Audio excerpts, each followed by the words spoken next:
Ones, how are you this morning? I feel like I'm on time. In fact, I am. Well, 8:02. That's on time for me. I hope you all had a lovely day yesterday. Today I have a good topic, and it's at the front of my mind because it's what I'm presenting in our coaching call tonight for the 12-weekers. We're in the last dying weeks of the 12-week Mind Body Rebalance, and it feels a bit sad because I have so enjoyed working with all those wonderful people, and some of them are staying on with us. Yay! So good morning, Jacinta, how are you? Hi, Winnie, Linda. I've got moisturizer on, so my arms feel a bit weird this morning. So today I want to talk a little bit about habits. Morning, Alani. Habits. There's that ridiculous saying it takes 21 days to make a habit. That's found in zero science. It is the biggest load of waffle. Hello, Sue.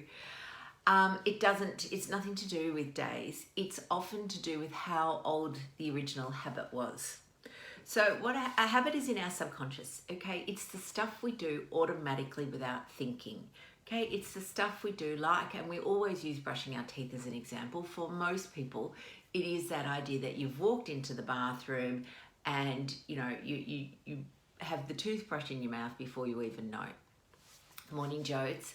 So the idea is that what we want to do, obviously, is to recognize that there are some habits that are great, that are helpful for us. We possibly have some habits that are unhelpful for us.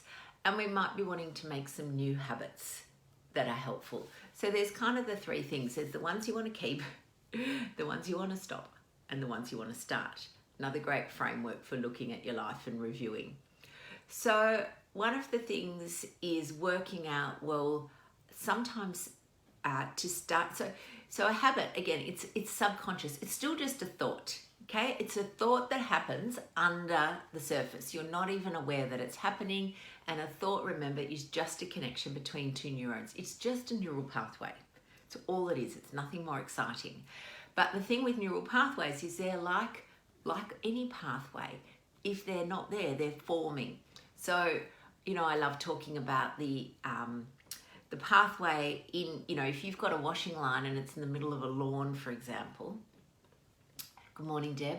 Then as you're walking back and forth, you're forming a new pathway in that lawn. And then the more you do it, the easier it becomes. The more it is, oh, Winnie, you're gorgeous. The more it becomes.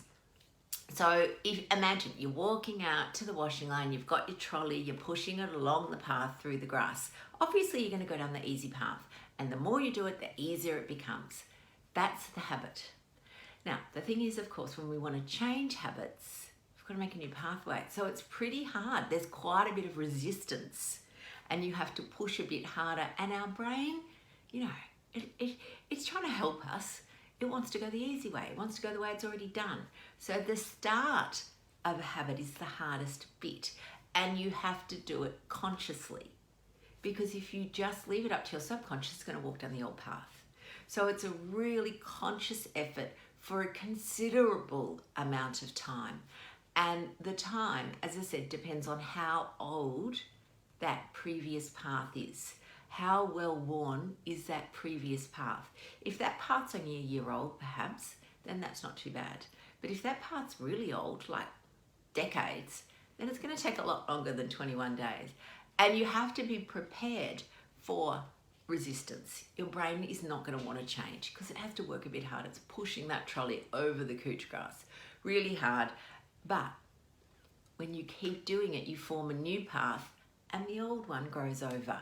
Now, like anything, if you get distracted, so say you're pushing your washing out and you see the neighbour over the fence, hello, and you might not be concentrating, you might accidentally go down the old path.